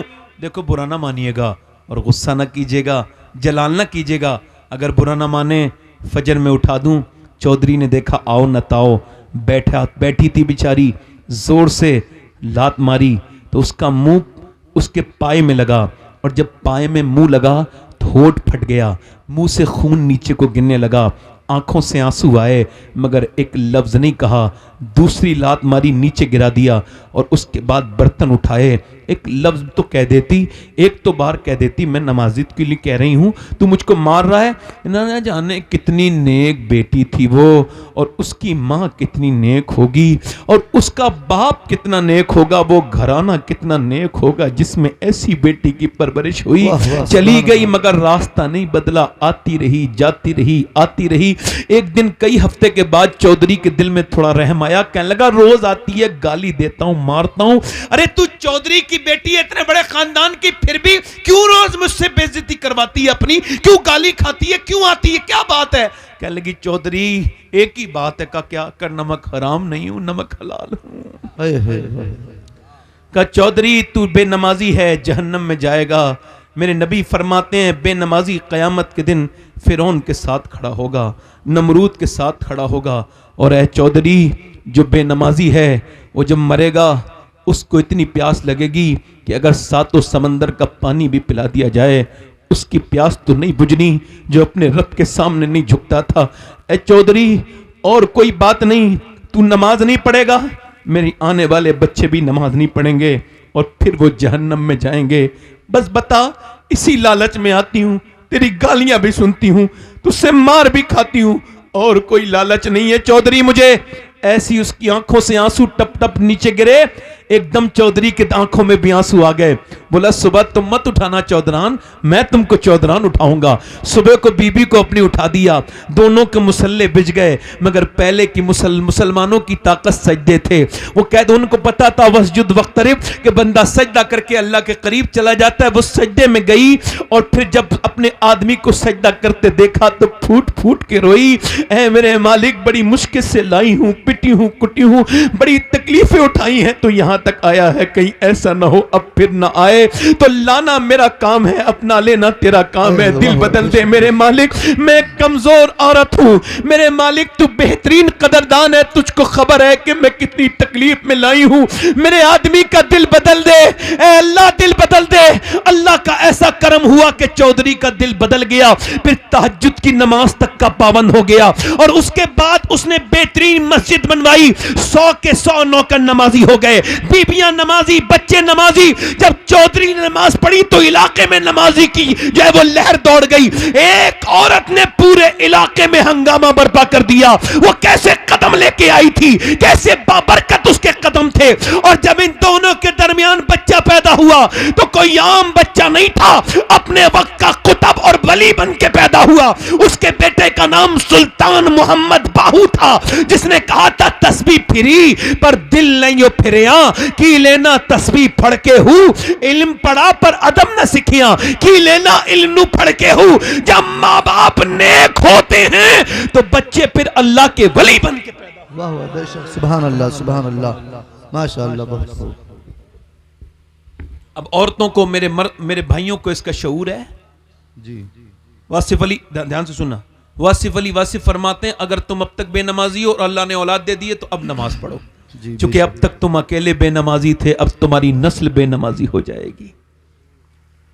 ओ मेरे भाइयों, इधर देखो, अपने बच्चों को चाहे खाना कम खिलाओ। जी बेशक। देखो हमारे यहाँ तो तालीम एक ही तालीम है, मैं जिसे तालीम मानता हूँ, मेरे हिसाब से अल्लाह एक है, इससे बड़ी कोई तालीम नहीं दुनिया में। बेशक बेशक। तो अपने बच्चों के ईमानों को मजबूत बोलो, ईमान को मजबूत करो। मजबूत करो। माएं अगर चाहें तो बच्चे तब्दील हो जाएंगे। उस आखिरी बात और कर रहा हूं, दिल लग रहा नहीं लग रहा है? जी दोनों हाथ उठा के बताओ कितनों के दिल लग रहे हैं? सुभान अल्लाह, माशाअल्लाह, बहुत खूब। ये सब आप लोगों की बरकतें हैं। मेरे नबी सल्लल्लाहु अलैहि वसल्लम से अर्ज की गई, या रसूलल्लाह क़यामत कब आएगी? क़यामत क़यामत तो हुजूर ने फरमाया अल्लाह के इल्म में है। पूछने वाले ने फिर पूछा हुजूर क़यामत कब आएगी, चूंकि उसको पता था हुजूर को पता है, तो हुजूर ने फरमाया अल्लाह के इल्म में है। फिर उसने तीसरी मर्तबा पूछ लिया, हुजूर क़यामत कब आएगी? तो मेरे हुजूर ने फरमाया जब लोग अपने माँ बाप की इज्जत करना छोड़ देंगे, क़यामत जब आ जाए। हाय हाय हाय। जब बेटे से बाप डरने लगे बात करते करते, कहीं मेरा बेटा मेरी बेइज्जती न कर दे, तो क़यामत। जब माँ अपने बेटे से बात करने में झिझके, मेरा बेटा बड़ा हो गया है, कितनी औरतों ने शिकायत की हमसे कि हमारे बेटे से कहना जब खाना लाया करे, कोई फल खरीद के लाया करे तो चुपके से लेके जाता है, तो हमको तो खबर हो जाती है ना। तो वो कहती हैं उससे कहा करो कि हम अंधे हुए हैं, बूढ़े हुए हैं, अंधे नहीं हुए। ये बताइए, वो ऐसे छुप छुप के खाते हैं अपने माँ बाप से अलग। कुछ लोग कहते हैं मैंने अपनी माँ बाप को अपने घर रख रहा हूं। मेरी इधर तवज्जो करो, जरा गौर करो। हजरत शाह अहमद नूरानी रहमतुल्लाह अलैह बहुत बड़े आलिम दीन गुजरे हैं हमारी जमात के। वो लंदन में तकरीर कर रहे थे। कहां पर? लंदन में। माँ बाप की अजमत पे लंदन में तकरीर कर रहे थे। उनसे एक पत्रकार ने पूछा, नामा निगार ने, अंग्रेज ने, क्या आपकी अम्मी आपके साथ रहती हैं? हमने सुना है आप अपनी माँ को अपने साथ रखते हैं। शाह अहमद नूरानी बूढ़े थे मगर रोने लगे, दाढ़ी भीग गई, कहने लगे तुम कैसी बात करते हो उल्टी, मैं अपनी माँ को अपने पास नहीं रखता, मैं अभी इतना बड़ा नहीं हुआ अम्मी को अपने पास रखूं। हाँ, अब भी मेरी माँ मुझे अपने कदमों में रखती है, मैं अपनी माँ के पास रहता हूं। वाह वाह, सुभान अल्लाह। लोग कहते हैं मैंने अपनी माँ को हज करा दिया। ले, तुम हज कराओगे अपनी माँ को? इधर देखो, जब माँ दुआ करती है तब अल्लाह हज कबूल करता है। वाह बेशक। हाँ, हजरत मालिक बिन दीनार कहते हैं मैं हज करने गया था, ध्यान दीजिएगा और बड़े गौर से सुनिएगा। कहते हैं हज करके मैं अपने बाल मुंडा के, आखिरी जो बात होती है हज में तो यही होती है, जानवर कुर्बान करो फिर बाल मुंडा दो। तो जानवर कुर्बान करके कहते हैं मैं बाल मुंडा के और मैं दुआ कर रहा था, या अल्लाह मेरा हज कबूल कर ले। कहते मुझे नींद आ गई तो हातिफ़े गैब से मेरे ख्वाब में आवाज आई, अल्लाह ने सबके हज कबूल कर लिए मगर मोहम्मद बिन हारून बल्खी का अल्लाह ने हज कबूल नहीं किया। अल्लाह अकबर। कहते हैं बल्खियों को ढूंढना कोई बड़ी बात नहीं थी, क्योंकि वहां खेमे होते हैं, ये पाकिस्तान के, ये श्रीलंका के, ये इंडिया के, ये खेमे लगे हुए होते हैं हज में। कहते हैं मैंने मिना में पूछा किधर हैं, तो क्या उधर हैं। मैं बल्खियों के पास गया, मैंने कहा मोहम्मद बिन हारून को जानते हो? कहने लगे साहब वो बड़ा ही नेक आदमी है, अल्लाह ही अल्लाह करता है दिन रात, वो सब कुछ अल्लाह के नाम पे दे के उधर बैठा है, वो अल्लाह अल्लाह कर रहा है, हर साल हज को आता है। कहते हैं मैं उसके करीब गया, वो नमाज पढ़ रहा था, वाकई में चेहरे से नेक लगता था। कहते हैं नमाज पढ़ रहा था, उसने सलाम फेरा और मुझे देख के बोला अस्सलामु अलैकुम मालिक बिन दीनार। मैंने कहा आप मुझे जानते हैं? मैं तो ये भी जानता हूं, क्यों आए हैं आप? कहा क्यों आया हूं? कहा ये बताने आए हैं कि मेरा हज कबूल नहीं हुआ। कहा क्यों? कहा मैं 24 साल से हज करने आता हूं, जब काबे में पहुंचता हूं तो काबे को देख के रोने लगता हूं, अपने गुनाह याद आते हैं, कांपने लगता हूं, हजर अस्वद का बोसा लेता हूं, फिर मैं तवाफ करता हूं, रुकने यमानी, रुकने इराकी, रुकने शामी पर, हतीम के पास, मकाम इब्राहिम पर दुआएं मांगता हूं और फिर मैं सफा मरवा दौड़ता हूं। 8 जिलहिज्जा को एहराम बांध के मिना जाता हूं, पूरे दिन वहां पर दुआएं मांगता हूं, वहां तौबा करता हूं और पूरे दिन के बाद सुबह फजर के बाद मैं अरफात के मैदान चला जाता हूं और वहां पर पूरे दिन दुआएं मांगता हूं, आपको पता है वह एहराम की हालत में दुआ मांगना क्या है? सुन्नत। क्या है? सुन्नत। और जब हम पहली मर्तबा मैंने हज किया 17 में, मैंने देखा लोग दुआ मांग रहे थे, आधा घंटे में उन लोगों को चक्कर आ गए, आधा घंटे में। और जब मैं दूसरी मर्तबा 19 में हज करने गया तो मैंने देखा कि लोग दुआ मांग रहे थे तो 45 मिनट में लोगों को चक्कर आने लगे, कहने लगे बहुत धूप है, बर्दाश्त नहीं होता, लोगों को चक्कर आने लगे। मगर हजरत अबू हुरैरा फरमाते हैं जब हुजूर ने दुआ मांगी ना आखिरी हज के मौके पर, मेरे और आपके आका ने, मेरी बहनें सुन लें, मेरी बेटियां सुन लें, आप भी सुन लें, हाथ उठाए और दुआ की। तो फिर दुआ करते करते अपने सीने पे दोनों हाथ लगाए और फिर सिसक के रोए और क्या कहते थे मेरे नबी? ऐ अल्लाह मेरी उम्मत को बख्श दे या अल्लाह। और आखिरी हज के मौके पर अरफात की तपती हुई धूप में मेरे और आपके आका ने 6 घंटे लगातार तकरीबन दुआ की है, 6 घंटे लगातार उम्मत के लिए दुआएं करते रहे। वो कहता है मैं अरफात में दुआएं मांगता हूं और फिर मैं तौबा करता हूं खूब अपनी गलती पर, और फिर मैं असर पढ़ के मगरिबी शाम मिला के पढ़ता हूं मुजदलिफा में कंकरी बीनता हूं और मिना चला जाता हूं, वहां रमी करता हूं, रमी में यानी पत्थर मारता हूं शैतान के, और फिर पत्थर मार के चला जाता हूं काबे, तवाफ करता हूं, सही करता हूं, वापस फिर आता हूं, जानवर कुर्बान करता हूं, फिर अपना बाल मुड़ाता हूं। तो कोई अल्लाह का वली आता है और कहता है अल्लाह ने तेरा हज कबूल नहीं किया, अल्लाह ने तेरा हज कबूल नहीं किया। कहा क्यों? कि मैं अपनी मां का गुस्ताख हूं, मेरी मां मुझसे नाराज होके मरी है। कहा 24 साल पहले की बात है, मैं शराब पीता था, शराब पी के अपने घर गया, रमजान का महीना, इधर देखो मेरे दोस्तों, कहता है मेरी मां रोटी बना रही थी, तंदूर पहले चलता था, तंदूर पे बैठ के, कहते हैं मेरी मां से मैंने कहा अम्मा भूख लगी है, उसने मेरी शराब की बू सूंघी, कहा बदबख्त मैं रोजे से हूं, शराब पी के आया है, शर्म नहीं आती रमजान में, मुझसे खाना मांगता है। कहते हैं मुझे गुस्सा आया, मैंने जन्नाटेदार हाथ अपनी मां के मुंह पे मारा। कहते हैं वो तो तंदूर में ढलक के गिर गई, कमजोर, बर्दाश्त न कर पाई, मगर मैं भी गिर गया, उठा ना पाया। उसकी चीखें आवाज आई, वो झुलसने लगी, चीख पुकार करने लगी, मगर मैं शराब के नशे में पड़ा रहा। हाय हाय मेरे दोस्त, तूने अकेले ने शराब नहीं पी, तूने अपने बच्चों की भी खुशियां पी ली, तूने अपनी बीबी का चैन सुकून उस शराब में मिला के पी लिया, तूने अपनी बहन को ताने देने के लिए छोड़ दिया। लोग कहेंगे ते ये शराबी की बहन है, तेरी बहन से तेरी बेटी को ताने मिलेंगे कि तू शराबी की बेटी है, तूने कितनों को बर्बाद किया शराब पीकर। ओ शराबी तौबा कर अल्लाह से। वो कहता है मैं पड़ा रहा, मुझे घसीट के अंदर बंद कर दिया, आंख खुली मेरी बीबी जा रही थी, मैंने पूछा कहां जा रही है? कहा मैं के जा रही हूं, तेरे साथ नहीं रह सकती। कहा क्यों? कहा तू मां का कातिल है, मैं मां के कातिल के साथ नहीं रह सकती। कहा मेरी मां मर गई? कहा हाँ, 9 महीने तुझे पेट में रखने वाली मर गई, 9 महीने। आपको पता है जब हम और आप छोटे थे, डायपर का जमाना नहीं था, तो पेशाब कर दिया बच्चे ने सर्दी के मौसम में, अम्मा पेशाब पे लेट गई, क्या कोई किसी के पेशाब पे भी लेट सकता है? अल्लाह अकबर। कहते हैं मालिक बिन दीनार, मैंने उसके मुंह पे थप्पड़ मारा, तेरा हज क्या कबूल होगा? मां को मार के आया है, मां को मार के आया है। कहते मैं सो गया, मुझे हुजूर का दीदार हुआ ख्वाब में, मेरे सरकार ने फरमाया ओए तूने क्यों डरा दिया डरे हुए को?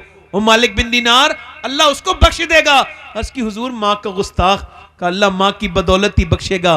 कयामत के दिन मां उसकी दावा करेगी अल्लाह इसने मुझे जला के मारा था, मेरी क्या खता थी? अल्लाह फरमाएगा इसे जहन्नम में डालो, तो मां को आवाज देगा मां, नहीं सुनेगी, फिर जहन्नम में जा रहा है, आवाज देगा मां, नहीं सुनेगी, फिर आवाज देगा मां, नहीं सुनेगी। अल्लाह रहम डालेगा, मौसिर हकीकी वो है, फाइल हकीकी वो है, आवाज देगा ओ मेरी मां, पुकारे। क्या आवाज देता है बार बार? बता क्या बात है? कि मेरा उंगली जल गई थी एक मर्तबा, तो तू फपो के पड़ गए थे, तो पूरी रात रोई थी मेरे हाथ को देख के, एक उंगली जली थी, अब तो जहन्नम में डाल रहे हैं फरिश्ते, माफ नहीं करेगी मेरी माँ। माँ अपने बेटे को देखेगी, अल्लाह दिल में रहम डालेगा, तो फिर कहेगी मेरे मालिक मेरे बेटे को माफ कर दे, मेरे लाल को माफ कर दे। अल्लाह फरमाएगा इसने तुझे जला के मारा था, तड़पा के मारा था, इसने तुझे जला के मारा था। हाँ मालिक मारा तो था, मगर मैंने इसको 9 महीने पेट में रखा था, ये मेरा बेटा है, तू इसको माफ कर दे। एक माँ ऐसी हस्ती है जिससे कभी माफी मांगने की भी जरूरत नहीं पड़ती। दुनिया में आवाजें तो बहुत बनी, मगर मैंने एक 70 साल के बूढ़े को अपनी माँ की कब्र पे रोते हुए देखा। मैंने उससे कहा, मेराज भाई क्यों रोते हो, तुम्हारी माँ तो बड़ी बूढ़ी थी। कहने लगा, हाँ सैयद साहब, मगर जब भी जाता था तो पूछती थी, मेरे बेटे तूने खाना खा लिया? क्योंकि अब मैं चाचा भी हूं, दादा भी हूं और नाना भी हूं, मगर बेटा कहने वाला चला गया। यार माँ तो माँ होती है और बाप बाप होता है। किसी भी सूरत में अपनी माँ की दुआएं लो। किसी पीर के हाथ चूमना उतना जरूरी नहीं जितने माँ के हाथ चूमना जरूरी है। किसी पीर के हाथ चूमने में वो लुत्फ नहीं जो माँ बाप के हाथ चूमने में मजा है। दुआएं करवाना है तो माँ बाप से दुआएं करवाओ। क्या पीरों के पीछे इनके उसके पीछे भागते हो?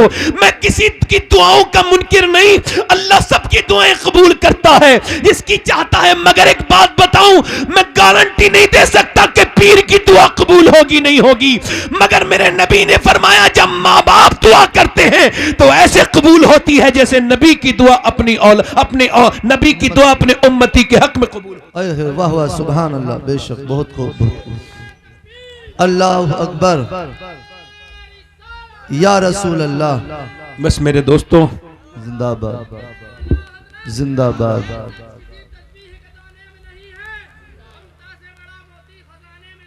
सुभान अल्लाह। हाय हाय हाय हाय हाय वाह वाह, बेशक बेशक, सुभान अल्लाह, सुभान। हाय हाय, क्या सच्ची बात कही मेरे भाई, क्या सच्ची बात कही। ना बाप का सा दूसरा, ना माँ सा दूसरा। जी बेशक। इनसे मोहब्बत करें। आखिरी बातें और कर लूं, आखिरी बातें कर लूं। जी मुफ्ती साहब ने भी एक बात कही थी, तो उस बात में हल्का सा मैं मुफ्ती साहब की बात को आगे बढ़ाता हूं। देखो, 2 किस्म की लड़कियां हैं हिंदुस्तान में। कितने तरीके की? ध्यान देना जरा। 2 किस्म। कितने तरीके की? 2 किस्म। एक तो वो है जिसे पर्दा कराना चाहो फिर भी नहीं करती, ठीक है? जी। उससे कहो दुपट्टा ओढ़ ले फिर भी आधी आस्तीनी कपड़े पहन के शादियों में बेहया घूमती है। उसको लाख समझाओ समझती। और एक वो है जो पेपर देने जा रही है। जी बेशक। और स्कूल वाले कह रहे हैं बुर्का उतारेगी तो पेपर देगी। बेशक। तो वो कह रही है मैं अपनी जान तो दे सकती हूं मगर अपने नबी का लाया हुआ पर्दा नहीं उतार सकती। वाह वाह, बेशक, सुभान अल्लाह। दोनों मुसलमान है। जी, दोनों मुसलमान। तो फर्क क्या है दोनों में? फर्क यह है कि उस वाली बेटी को बचपन में माँ बाप ने पर्दा कराना सिखा दिया। जी। मेरा आपको बता रहा हूं, मशवरा दे रहा हूं, ये तकरीर नहीं है। अपने बच्चों को, अपनी बेटी बहनों को जहन्नम से बचाना है तो 6 साल की उम्र में ही उसको दुपट्टा उड़ाओ, उसको दुपट्टा उड़ाना सिखाओ। क्योंकि एक बार नबी की नवासी कुरान पढ़नी थी मदीने में, तो उनके सर का दुपट्टा नीचे सरक गया। तो सैयदा फातिमा आई, 6 साल की उम्र थी, फिर भी सर पे दुपट्टा रख दिया। कहा अम्मी आपने मेरे सर पे दुपट्टा क्यों रखा? जवाब यह था कि तेरे नाना नाराज हो जाते हैं जो बच्ची सर पे दुपट्टा नहीं रखती, सर नहीं ढकती। तो अल्लाह अकबर, इतना सुना था नवासी रोने लगी। अजीम बाप की बेटी थी ना, अली की बेटी थी ना, रोई। सैयदा फातिमा ने कहा अब तो चुप जाना मेरी बेटी, मेरी लाडली, अब तो सर पे दुपट्टा है। रो के बोली अम्मी जान नाना से कह देना इस बार ज़ैनब को माफ कर दे, अगली बार तो गर्दन कट जाएगी मगर अम्मी सर पे से दुपट्टा नहीं हटेगा। करबला के मैदान में लोगों ने देखा कि वो अपने बच्चों की लाशों पर भी वो बेपर्दा नहीं हुई। बेशक। बात वही है कि बचपन में पर्दा, ये जो लड़कियों को, छोटी छोटी बच्चियों को जीन्स की पैंट और मर्दाना कपड़े पहनाती हैं, ये गुनहगार हैं, हराम काम करती हैं। बेशक। अम्मी आयशा फरमाती हैं एक औरत ने अपने जूते पहन लिए मर्दों के, तो हुजूर ने जूतों पहनने वाली औरत पर लानत फरमाई। हुजूर की लानत कोई छोटी मोटी बात मत समझना इसको। जी। ये फिर कितने भी मियाँ को, कुछ मियाँ को उल्टा लटका लो घर में तब भी बरकत नहीं होगी। जी बेशक। आजकल फाल खोलने वाले ही बड़े अजीब अजीब हैं सब। जब तक बेवकूफ जिंदा हैं, अक्लमंदों की रोटी रोजी में कमी नहीं। वो फाल खोलता है बैठ के वहां पे, उस अंधे को दिख नहीं रहा, ये सामने बेपर्दा औरत बैठी है, इस पे लानत है, उसको फाल दिख रही है अंदर की। और जब तक झूठ ना बोलो औरत मुतमईन नहीं जी। तो वो भी कह रहा है झूठ का ही कारोबार करो, जितना बेहतरीन बोलोगे। पागल है ये औरतें, बेवकूफ है ये औरतें, इनका दिमाग खराब है, इनकी अक्लें मारी गई हैं। क्योंकि अगर ये सब बात होती तो मेरे नबी ने अपनी बेटी को क्या सिखाया ये देखना पड़ेगा। तो जब भी हसन हुसैन बीमार हुए और जब भी मौला अली जंग में जाते थे, उधर अली तलवार चलाते होते थे, उधर फातिमा सजदे में दुआ करती थी, ना कभी अली की तलवार को कोई हरा पाया, अल्लाह का फजल हुआ उनके। सुभान अल्लाह, बेशक, बहुत खूब, माशाअल्लाह। नबी की बेटी ने सजदा करना सिखाया। जी जी। इधर उधर खूब भागे फिरो, कुरान तो निकल गया अब घरों से, नस्लों से, कोई आवाज ही नहीं आती कुरान की। माज़अल्लाह किस किस बात पे बोले भाई, कौन कौन सी बात पे बोले जी। अगर एक बात हो तो बात करें भी, आखिरी बातें कर रहे हैं। कुछ लोग कहते हैं हमने औरतें बदल दी, ये आजकल मीडिया पे चल रहा है। ये कुछ लोग कहते हैं इतनी मुसलमान लड़कियां कन्वर्ट कर ली। मैं कहता हूं कुछ समझदार हो कि नहीं, बेवकूफ हो क्या? अरे जिसने इस्लाम समझा ही नहीं उसका छीनना कितना आसान है। जी बेशक। छीन के उसका दिखाओ जिसने समझ लिया हो। जी, हक है। बोलो तो सही जरा यार। सुभान अल्लाह। वो तो कोई नाचने गाने वाले खानदान की लड़की थी, हया तो उसकी बचपन में ही निकल गई जब वो कॉलेजों में गैर महरम लड़कों के साथ पढ़ी है। और फिर उसके घर में अंदर टीवी चला, अंदर गंदे मनाजिर आए, बाप बेशरम वही बैठा है, मां बेगैरत वही बैठी है, बड़ा सा टीवी और कब्रों में लेके जाना इन टीवियों को। और कितने बर्बाद हो गए, फेंक दो निकाल के अपने घरों से ये एलईडियां। लाओ अपने घरों में कुरान, सुबह कुरान प्ले करो, जब सुबह फजर के बाद आओ तो सूरह यासीन पढ़ो, और अगर पढ़ना नहीं जानते हो तो सुनो। बेशक, हक है। कुरान ही घर से निकल गया, लड़की बदल दी। वो कहने से हमने लड़कियां बदल दी। ओ अच्छा, आपने बदल दी, आप बदल सकते हैं। हम आपको बता रहे हैं बदल उदल नहीं सकता कोई, इस्लाम समझा नहीं था, वो बेचारी समझदारी नहीं है। जिस दिन मेरी बेटी को समझ में आएगा फिर वापस आ जाएगी। बेशक, सुभान अल्लाह। और हम उसका इस्तकबाल करेंगे वापस आएगी तो। हम ऐसी बेटियों को कभी बुरा नहीं समझेंगे। इधर देख लो, बुरा ना मानो, ये मुफ्ती साहब तशरीफ रखते हैं, हमारी कोई बेटी इस्लाम को समझ के वापस आए जी तो उसकी जूतियां हमारे सर पर, जी। वो जहन्नम से बचेगी। हक है। और सुनो, तुम बदलने की बात करते हो, यहूदियों ने 50,000 से ज्यादा मुसलमान शहीद कर दिए। कहां पे? जी फलस्तीन में, मगर एक भी खबर नहीं आई कोई बदला हो। जी, हक है। बोलो ये छोटी मोटी बात है क्या? बहुत बड़ी बात है। हमारे ईमान क्या है उनके सामने? कुछ नहीं। क्या कुछ नहीं? सुनो मेरी बात सुनो, 12,000 बच्चे वो शहीद हुए हैं, तुम भी बाल बच्चे वाले हो जिनकी उम्रें 10 साल से कम है। एक माँ का बयान पढ़ रहा था, वो कह लेगी मैं अपने बच्चे को निकालने गई ना मलबे में से, तो बस सर मिला उसका सर, बाकी मेरा बच्चा नहीं था, बस उसका सर मिला। क्या पता कहाँ बम से उड़ के उसके हाथ। माँ उठा रही हैं अपने छोटे छोटे बच्चों को, कैसे सीने हैं उनके, और लाशों में से कुछ लाशें निकल गई। ऑस्ट्रेलिया के जंगल में आग लगी ना, तो पूरे बॉलीवुड हॉलीवुड सब शोर मचाने लगे कि ये आग लग गई, जंगल में मर ना जाएं जानवर। और मेरे नबी के उम्मती कितने शहीद हो रहे हैं। अभी 5 दिन पहले भूखे थे बेचारे, ट्रक आए खाने के, ट्रक खाना लेने जा रहे थे, खाना तो क्या आया, खाने तक नहीं पहुंचे, बम गिरा। और जब बम गिरा तो 150 लोग तो उसी जगह शहीद हो गए। माँ कह रही थी अरबी में, मेरा बच्चा खाना लेने गया था मगर मौत मिल गई उसे। मगर कोई माँ मैंने ऐसी नहीं देखी। मैं उन माँओं को सलाम करना चाहता हूँ जो नाशुक्री कर रही हो, कुरान पढ़ रही हैं, वो ढेर पर लाशों की कुरान पढ़ रही हैं। अल्लाह अकबर, वो छोटे छोटे बच्चे। मगर मैं अल्लाह का शुक्र है सैयद हूँ, मगर फिर भी एक बात कह के जा रहा हूँ, उनमें से एक लड़की का मुझे जूता मिल जाए ना तो मैं अपनी कब्र में रख के सो जाऊंगा और उसको बख्शिश की जमानत समझूंगा। जिन लड़कियों ने ये बयान दिया है कि हम रात को जब सोते हैं तो बुर्का ओढ़ के सोते हैं। मेरी बहनें सुन लें, मेरी बेटियां सुन लें, वो खानकाहों की बच्चियां सुन लें जिनके बेअमल बाप की वजह से वो बच्चियां भी बेपर्दा हो गई। वो सुन लें, बड़े बड़े मुअज़्ज़ज़ घरानों की बेटियां, उन तक मेरा ये पैगाम पहुंचा दो जिनको घुटन महसूस होती है पर्दे में। उनको सुना दो जो गैर महरम के सामने वीडियो पर आती हैं। उनको सुना दो मेरी बेटियों को जो इंस्टाग्राम फेसबुक पे फॉलोवर बनाने के लिए अपने जिस्म की नुमाइश करती हैं। उनको सुनाओ उन फलस्तीनी बेटियों का पैगाम। वो कहती हैं हम रात को बुर्का ओढ़ के सोते हैं। कब बुर्का ओढ़ के तो रात को कोई नहीं सोता। कि हम इस वजह से सोते हैं कि जब बम गिरता है तो अंदर से लाश निकलती है। हम सोचते हैं जब हमारी लाशें निकलें तो बेपर्दा नहीं होनी चाहिए, पर्दे में होनी चाहिए। तो जब उनकी लाशें निकली तो पर्दे में थी। वो भूखी प्यासी पर्दा करके चली गई, वो कुरान पढ़ के चली गई। उन्होंने अपने बच्चों की लाशों पर कुरान पढ़े। अल्लाहू अकबर। मैं तो अपनी बहनों के सामने बस यही अर्ज करता हूं और कुछ ज्यादा नहीं। मैं अपनी बेटियों से यही कि अब कुरान खोलने का वक्त है। अगर तुम बदलोगी तभी जमाना बदलेगा। हमें मालूम है इस्लाम को नानी ने फौकियत दी है। जब नानी ने बरकतें लुटाई हैं तो नवासी तक चली है।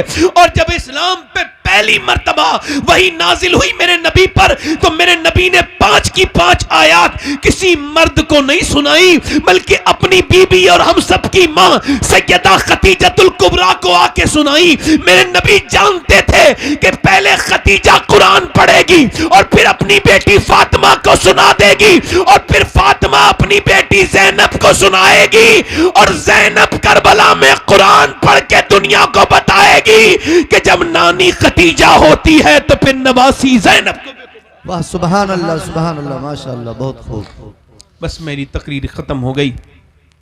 मैंने अपने इन हाथों से मेरे दोस्तों कितने लोगों को दफन किया है। अपने बाप को देख लिया दफन होते हुए, कब्र में जाते हुए। अपने ताया को, कितने लोगों को, और कितने हंगामे देखोगे। और बताओ और कितने हंगामे देखने हैं जो तौबा करोगे। आला हज़रत का एक शेर मैंने समझा, आपको भी समझा रहा हूं। फरमाते हैं हाय गाफिल वो क्या जगह है जहां 5 जाते हैं तो 2 तो कब्र के अंदर होते हैं, 2 ऊपर होते हैं। अब ऊपर से एक ने लिया, लाओ भाई 5वां दे दो। 4 ने 5वां लिया, 5वां दे दिया, उठाया और नीचे रखा, अंदर दफन कर दिया। अब पहले ऊपर वाले निकले, फिर नीचे वाले बाहर को निकले। अब आला फरमाते हैं हाय गाफिल वो क्या जगह है जहां 5 जाते हैं, 4 फिरते हैं। 5 गए थे कब्र के अंदर, वापस कितने आए हैं? 4। तो क्या समझते हो तुम वापस ऐसे आते रहोगे? नहीं नहीं, सबको मौत आएगी। अब ना अमीर को छोड़े, ना गरीब को छोड़े, ना आलिम को छोड़े, ना जाहिल को छोड़े, ना पीर को छोड़े, ना मुरीद को छोड़े। सुनो, ये जो तकरीर कर रहा है ये भी मर जाएगा, ये जो सुन रहे हैं ये भी मर जाएंगे, ये जो डर रहे हैं ये भी मरेंगे। मेरे सरकार मौला एक कायनात मौला अली फरमाते हैं मौत को याद करोगे तब भी मौत आएगी, याद नहीं करोगे तब भी आएगी। फरमाते हैं मगर याद करोगे तो मौत आसान बन के आएगी। आसान मेरे नबी फरमाते हैं जो मौत को दिन में 20 बार याद करे क़यामत के दिन शोहदा के साथ उठे। सुभान अल्लाह। मेरे दोस्तों बस तौबा कर लो। एक आदमी है, उसका नाम है, उसके पास एक औरत आई, मूसा अलैहिस्सलाम का जमाना है, आके बोली मेरे बच्चे भूखे हैं, मुझे कुछ दे दो। उसने कहा, मेरी तरफ तवज्जो करो, उसने कहा मैं तेरे ऊपर नजर रखता हूं, तू मुझे रात में आने का वादा कर, मैं तुझे दे दूंगा। उसने कहा मैं हरगिज अपना जिस्म बेचने नहीं आई। चली गई, फिर वापस आई, कहने लगी मेरे बच्चे बेहोश हो रहे हैं, कुछ तो दे दे, मैं आ जाऊंगी रात को। उसने कहा ठीक है, पैसे लेके चली गई। रात को आई, कमरे में बैठी थी, ये इसके करीब चला, इसने इसके हाथ लगाना चाहा तो ये कांप गई, पसीने में नहा गई, रोने लगी। क्या ड्रामा करती है, रोती क्यों है, पैसा नहीं मिला? का पैसा सब कुछ नहीं होता, ईमान भी कुछ होता है। का क्या मतलब? का मैं जब रात को सजदा करती हूं तब भी मेरा रब देखता है, और मैं तेरे साथ जिना कर रही हूं तब भी मेरा रब मुझे देख रहा है। बस यही कह रही हूं मालिक, मैं एक मजबूर मां हूं, मेरे बच्चे भूखे ना होते तो ये बुरा काम न करती, मुझे माफ कर देना मेरे मालिक। ऐसा रोई, अल्लाह की ऐसी रहमत जोश में आई, वो फूट के रोई, उसका दिल बदल गया। किसका? वही बोला जो मैं तुझे अपनी बहन बनाता हूं, जा चली जा। वो तो बहन बना लिया, वो तो चली गई। ये सजदे में गिर के बोला मालिक, एक दिन आई थी, हाथ तक नहीं लगाया, मैंने तो कितनी इज्जतें लूटी हैं। ये कह के फूट फूट के रोया कि अगर मेरे जैसा गुनहगार कोई नहीं तो तेरे जैसा करीम भी कोई नहीं है मेरे मालिक। मेरी पूरी पूरी रातें बुराइयों में गुजरी हैं, मैं बड़ा नापाक हूं, बड़ा बदकार हूं, मगर तू पाक करने वाला मेहरबान है, मुझे माफ कर दे। रो गया, सो गया। सुबह को दरवाजे पे दस्तक हुई, दरवाजा खोला, आप कौन? तो आने वाले ने पूछा तुम्हारा नाम क्या है? कहा मेरा नाम तो यह है। कहा मैं अल्लाह का नबी हूं मूसा, और अल्लाह ने तुझे सलाम भेजा है। कहने लगा मूसा चेक कर लो कोई और घर होगा, ये तो बदकार आदमी का घर है, मुझसे ज्यादा बुरा आदमी कोई नहीं, चेक करो। मूसा बोले कोई नेक काम किया तो पूरी बात बताई। और कहा कितना रोया? कहा बहुत रोया। तो मूसा बोले अल्लाह ने तेरे आंसुओं को कबूल कर लिया है। अल्लाह फरमाता या अय्युहल इंसान मा गर्रका बिरब्बिकल करीम। कब तक ये सब उठा के रखी आएंगे कब्र में? कब तक नहीं झुकोगे? कब तक तौबा नहीं करोगे? मैं आपके नबी की बात कर रहा हूं आपसे, आपको बता रहा हूं हुजूर के पेट पे 2 पत्थर बंधे हैं। अम्मी आयशा कहती हैं कितने पत्थर? बोलो हाय हाय, कितने पत्थर? और दुआ क्या कर रहे हैं? मैंने देखा, अम्मी आयशा कहती हैं मैंने सुना, देखूं हुजूर क्या दुआ कर रहे हैं? तो दोनों हाथ उठा के दुआ कर रहे हैं, या अल्लाह मेरी उम्मत कभी भूखी ना मरे, मेरी उम्मत यानी मैं, ये सब उस नबी की दुआओं में हो। अजीजुन अलैहि मा अनित्तुम हरीस की तफसीर में मुफ्ती अहमद यार खान नईमी कहते हैं इतना प्यार करते हैं हुजूर अपनी उम्मत से कि कोई उम्मती गुनाह करता है तो हुजूर को तकलीफ होती है, जब कोई नेकी करता है तो नबी को खुशी होती है। आला हज़रत फरमाते हैं आज भी हुजूर अपने मज़ार में उम्मती के लिए दुआ कर रहे हैं, और कल कयामत के दिन भी हुजूर ही होंगे। कयामत तो बाद में आएगी, हम कब्र में जाएंगे, मेरे नबी तन्हा नहीं छोड़ेंगे हुजूर कब्र के अंदर। तो जरा बताओ हुजूर के नाम पे जान दे दोगे? दोनों हाथ रख के बताओ, नीचे हाथ कर लो, जान दे दोगे हुजूर के नाम पे इंशाल्लाह? एक दूसरे की तरफ ना देखना, मुस्कुराना नहीं, एक दूसरे की तरफ ना देखना। जो जान दे सकता है कुछ भी कर सकता है, अब मुस्कुराना नहीं, बात मेरी समाज से। कितने लोग ऐसे हैं जो जान भी दे देंगे और आज से हुजूर के नाम पे पूरी दाढ़ी भी रखा लेंगे। इस महफिल में वो नौजवान